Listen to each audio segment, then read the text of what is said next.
herself. She gets out of the van holding her cheap backpack containing one change of clothes, jeans and a turtleneck, and socks and a sleep shirt, all the possessions she has in the world. Outside the overcooled vehicle, the sun blazes above. She feels the desert wind on her skin, smells the juniper and lavender and honey mesquite.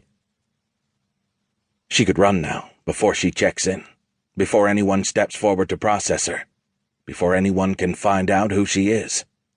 "Let's go," the driver says beside her. "I don't got all day." She fights down the feeling and forces herself to walk with him up the path to the door. As she moves up to the porch, she is looking at the doors, the windows, the gates, checking escape routes, even as the game begins. The game of normal. She must play it and win. She will never go back to jail. Ever. She is 14. Inside the entry hall, she looks around quickly, memorizing the floor plan and exits. There is one wing for the bedrooms, one for the offices and kitchen, and the living room/lounge and dining room are in the center.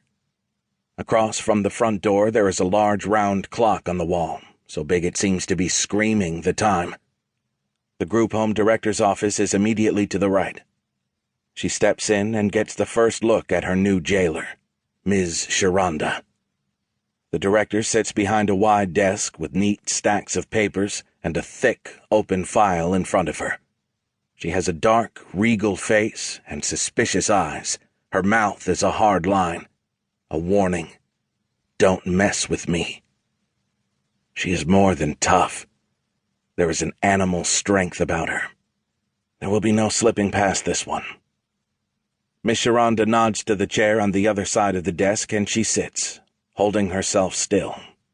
It is very, very important to look normal.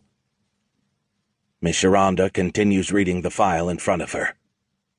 She tries not to be distracted by the bracelets Miss Sharonda is wearing, plain bronze circlets that clink softly when the director moves.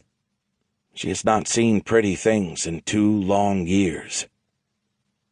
Finally, Miss Sharonda looks up. "So, Cara, we're on a level system here," she says. "This home is a level 5. Do you know what that means?" Cara nods. She knows.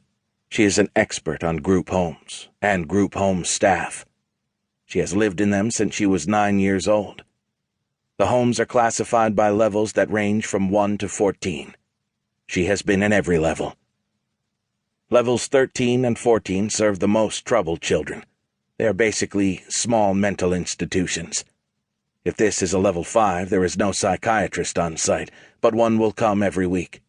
There will be 5 other wards of the court and a staff that changes shifts every 8 to 10 hours. The staff's stated job is to watch you, keep you from hurting yourself, the other residents, and other people. Most of the staff works for the paycheck. A few are crusaders. Others best not to think about.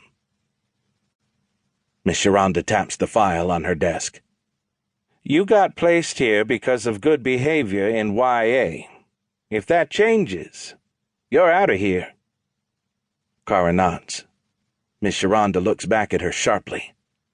Cara says nothing. After a moment, Miss Sharonda continues. "Your caseworker will be by on Friday. You're old enough to be in 9th grade. That's high school. Think you can handle that?" Cara has not been in school since 7th grade. There were only textbooks in the cage. School could mean anything, any level. She is often put in remedial classes, special ed for special problems. "I can handle it," she answers tonelessly. Miss Sharonda stares at her. She swivels her chair to the bookshelves behind her and removes a book, then turns back and hands it across the desk. "Read something." Cara stiffens. It is a test. In the system there are always tests. Her first instinct always is to hide any ability from strangers until she knows what the test is for. Miss Sharonda is waiting, frowning.